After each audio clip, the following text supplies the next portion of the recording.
seconds to go.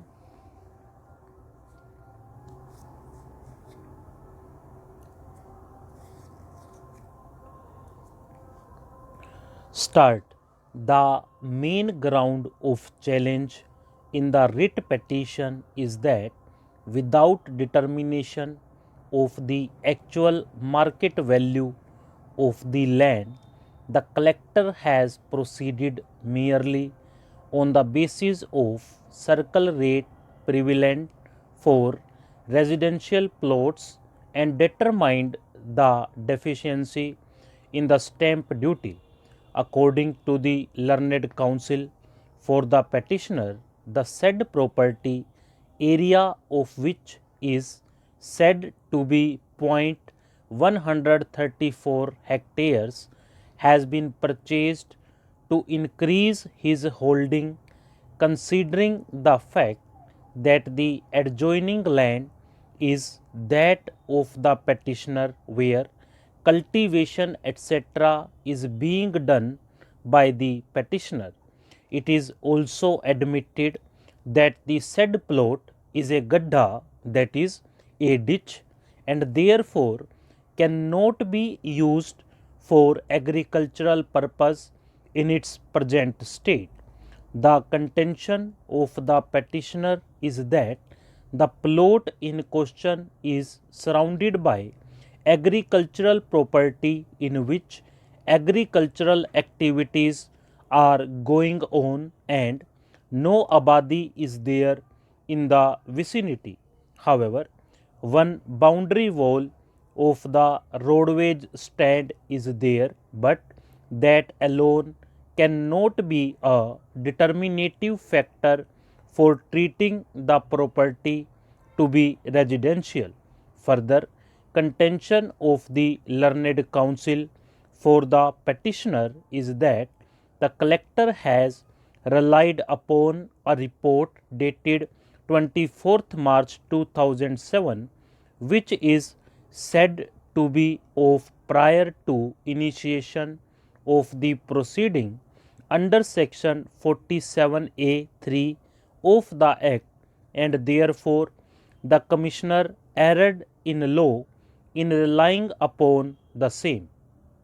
Further contention is that subsequent spot inspection report submitted by the sub registrar dated 24th January 2008 clearly mentions that the property is agricultural, and therefore the order of the collector treating the property to be residential cannot be sustained, as the same has been held to be so without any basis. The matter was carried to the Commissioner, but the Commissioner also affirmed the order of the collector without interfering with the same. The point for consideration before this court is that the property in question, which is held by the collector to be of residential potentiality, is on the basis of report dated 24th March 2007, but the subsequent report of the sub registrar dated 24th January 2008 has given a finding that the property in question is agricultural. I have heard Shri Pradeep Kumar Rai, learned counsel for the petitioner, and the learned standing counsel appearing for the state.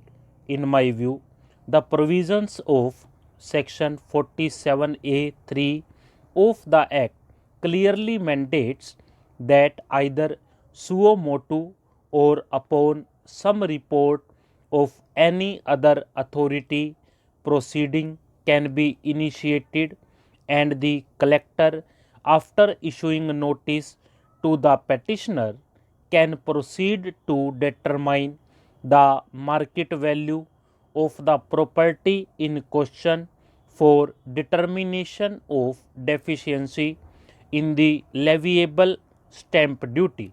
This court, in the case of Ram Khelawan alias Bacha versus State of UP, reported in 2005-98 RD 511, has clearly held that for the purpose of determination of market value, same principle has to be adopted as for determination of payment of compensation to the landholders under the land acquisition proceedings. It is wholly irrelevant whether the said property has been recorded as agricultural in the revenue records or not. Stop.